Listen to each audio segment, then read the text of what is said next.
কিন্তু সেই মালগুলারে আমার চিনায় দেওয়া জরুরি। আজকে তেমন একটা মাল রে চিনায় দেব, আসেন দেখি। শ্রী শ্রী মাহফুজানন্দ প্রভুপাদ, তারে আপনি যতই ডলা দেন না কেন, ও তার ইন্ডিয়ার হোগাতাটার নীতি থেকে সরবে না।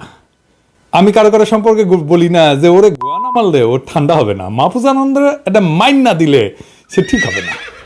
ওরে মাইট দেওয়াটা কেন জায়েজ আছে, আসেন সেটা দেখি একে একে। প্রধান উপদেষ্টার হাতকে শক্তিশালী করার আহ্বান জানায় মাহফুজানাম লিখলেন। কি লিখেছেন জানেন? সদ্য সাবেক সরকারকে প্রশ্নবিদ্ধ করা ও গণধিকৃত করার ক্ষেত্রে যে সমস্ত সরকারি সংস্থার ভূমিকা রয়েছে তার মধ্যে সর্বাগ্রে আসবে পুলিশের নাম।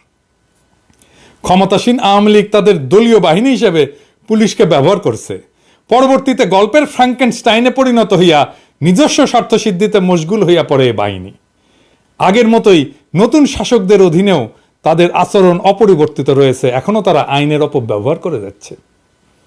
মানে বুঝছেন তো, হাসিনা তারে তৈরি করছে ফ্র্যাঙ্কেনস্টাইন দা, কিন্তু হাসিনারই খায় ফেলছে পুলিশ। হাসিনার কোনো দোষ নাই, আওয়ামী লীগের কোনো দোষ নাই, সব দোষ অঞ্জু ঘোষের। বুঝছে?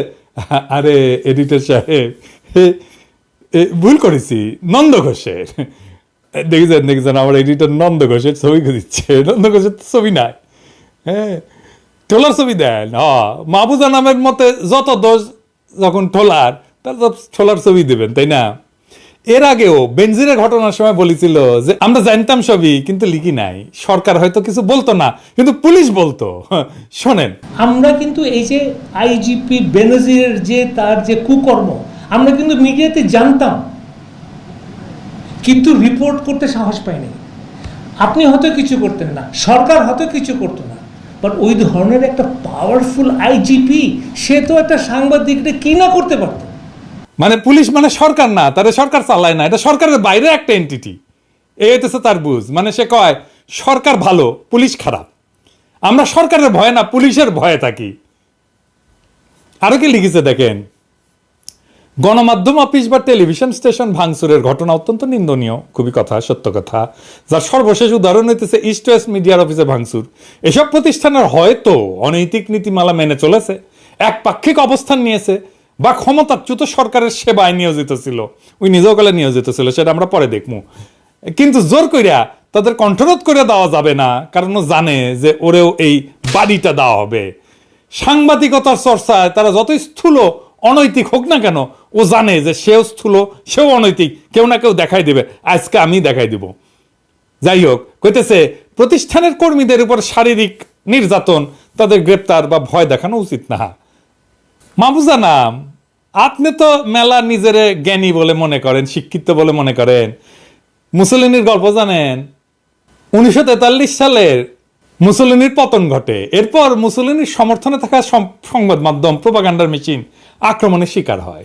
পপোলো দা ইতালিয়া এই পত্রিকাটা মুসলিনী নিজেই 1914 সালে প্রতিষ্ঠা করছিল এবং এটা ফ্যাসিস্ট পার্টির প্রধান মুখপত্র হিসেবে কাজ করত। এটা মুসলিনী শাসনের প্রোপাগান্ডা ছড়ানোর একটা বড় মাধ্যম ছিল। এই পত্রিকা অফিস হামলা করে জয় বাংলা কইরা দেওয়া হয়। জার্মানিতেও হিটলারের পতনের পরে নাজি শাসন যারা সমর্থন করছিল সেই সংবাদ মাধ্যমগুলা জয় বাংলা করে দেওয়া হয়। এই যে ডের স্টুনার, এটা হিটলারের অন্যতম প্রোপাগান্ডা পত্রিকা ছিল, গণহত্যা এবং ইহুদি বিদ্বেষ ছড়ানোর জন্য কুখ্যাত ছিল। যেই কাজ আপনি করেছেন, আপনি মাহফুজা নাম, আপনি করেছেন, আমরা দেখাই দেবো এক এক করে কিভাবে হাসিনার শাসনের বৈধতা উৎপাদন করেছেন, দেখাই দিব। এবং হিটলারের পতনের পরে এই সমস্ত পত্রিকা আক্রমণের শিকার হয় এবং জয় বাংলা করে দেওয়া হয়। সম্পাদক প্রোপাগান্ডাবিদকে বিচারের আওতায় আনা হয়, শাস্তি দেওয়া হয়। তাই করা হচ্ছে এখন।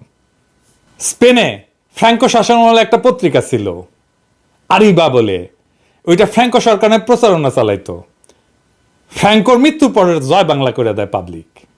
1983 সালে আর্জেন্টিনার সামরিক জান্তা পতনের পরে ক্লারিন পত্রিকা জান্তার পক্ষপাতিত্ব করতে বলে অভিযোগ ওঠে এবং এই পত্রিকা সহ আরো অনেক মিডিয়া জ্বালায় দেওয়া হয়। চসেস্কু আছে না রোমানিয়ার, ওর একটা প্রোপাগান্ডা পত্রিকা ছিল, এই যে স্কিনটিয়া, এই পত্রিকা চসেস্কুর পতনের পরে জয় বাংলা করে দেয় পাবলিক। আচ্ছা মাহফুজা নাম, আমার দেশ পত্রিকা যখন তালা লাগিয়ে দেওয়া হয়, সংগ্রাম পত্রিকার বর্ষিয়ান সম্পাদককে মারধর করে পুলিশে দেওয়া হয়, কিছু লিখেছিলেন? হ্যাঁ, লিখেন নাই। আজ নারদ দেখি আপনি কি লিখেছেন? লিখেছে সাবেক প্রধানমন্ত্রীর বিরুদ্ধে এত বেশি হত্যা মামলা হচ্ছে যে বিষয়টা জনমনে অনেক প্রশ্নের উদ্রেক করছে। এমন মামলা যত বেশি হবে ততই গ্রহণযোগ্যতা কমতে থাকবে।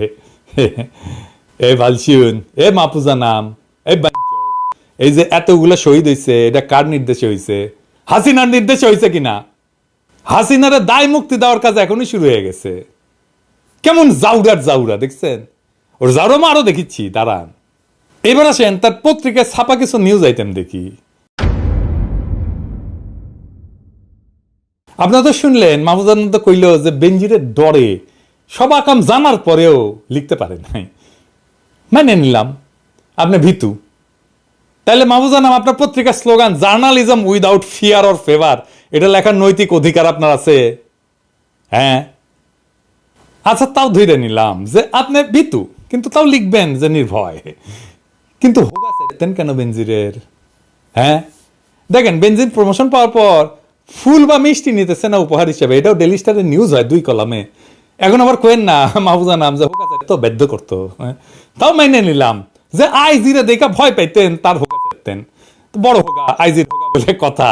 বিপ্লবের হোগা কেন চাইতেন? বিপ্লব সরকারের বিপ্লব তো আইজি না, তার মানে সব পুলিশ অফিসারের হোগাই চাইটা দিতেন। বা ভালো টোলা ভাইরা ডেলি স্টার অফিসের সামনে লাইনে খাড়ান, সার্ভেন্ট ক্যানিং একটা চান্স সবারই হোগা চাইটা দিবে, এখনো চাইটা দিবে মাহফুজা নাম। এবার আসেন দেখেন রাজনৈতিক দলগুলোর বিরুদ্ধে কিভাবে মাহফুজা নাম ঘৃণা ছড়াইছে। দেখেন কোন প্রমাণ ছাড়া মাহফুজা নাম কইছে যে বিএনপি মানুষ পোড়ায়। ইংরেজিতে লিখেছে, বাংলা করে করছি, কোনো অনুশোচনা নেই, একটি সহানুভূতির শব্দও নেই, এই তরুণ জীবনগুলোর জন্য কোনো উদ্বেগের ছাপও নেই। আমরা মির্জা ফখরুলকে শুধুমাত্র একটি প্রশ্ন করতে চাই, যারা আসলে আগুন জ্বালিয়েছিল, যা মনির এবং সুমিকে পুড়িয়ে দিয়েছে, তাদেরকে আপনি কি বার্তা দিয়েছেন? তাদেরকে এই জঘন্য কাজটি আবার করতে সবুজ সংকেত দেননি? এটাই কি সেই ধরনের রাজনীতি যা আপনি চান বা যার সঙ্গে আপনি বাঁচতে পারেন? আপনি কি ক্ষমতা এলে দেশ শাসন করতে পারবেন? বিএনপিকে জিজ্ঞেস করতেছে মির্জা ফখরুলকে। ইংরেজিতে লিখেছে তো ঠিকই লিখেছে, তাই না? হ্যাঁ, মির্জা ফখরুল ভাইকে আর বিএনপির নেতা কর্মীদের জিজ্ঞাসেন ঠিকই লিখেছে কিনা। আবার কি লিখেছে দেখেন, বিএনপি বোমা মাইরা মানুষ মারতেছে কেয়ারটেকার সরকার আন্দোলনে, এটা নাকি প্রমাণিত। কইছে যে এটার জন্য, এসবের জন্য বিএনপির উচিত মানুষের কাছে মাপ চাওয়া। ওই কি কি করিছে সেটা দেখামো, দেখি ওই মাপ চাই কিনা পাবলিকের কাছে। লিখিচ্ছে আমাদের বিরোধী নেতারা তাকে কি বলবেন যে তার জীবন ধ্বংস হয়ে গেছে কারণ সরকার তাদের তত্ত্বাবধায়ক সরকারের দাবির কাছে নতি স্বীকার করেনি। এইটা 14 বছর বয়সে একটা মেয়ের সাথে কিভাবে সম্পর্কিত, যে কেবল তার মৌলিক অধিকার প্রয়োগ করেছিল এক স্থান থেকে আরেক স্থানে যাওয়ার। যা আমাদের সবচেয়ে বেশি বিস্মিত করে তা হলো নিরীহ মানুষের প্রতি কখনোই কোনো ক্ষমা চাওয়ার শব্দ নেই, যাদের রাজনৈতিক কার্যকলাপের সাথে কোনো সম্পর্ক নেই, এবং যারা আমাদের রাজনৈতিক নেতাদের নির্দয় ধ্বংসাত্মক আচরণের শিকার হয়।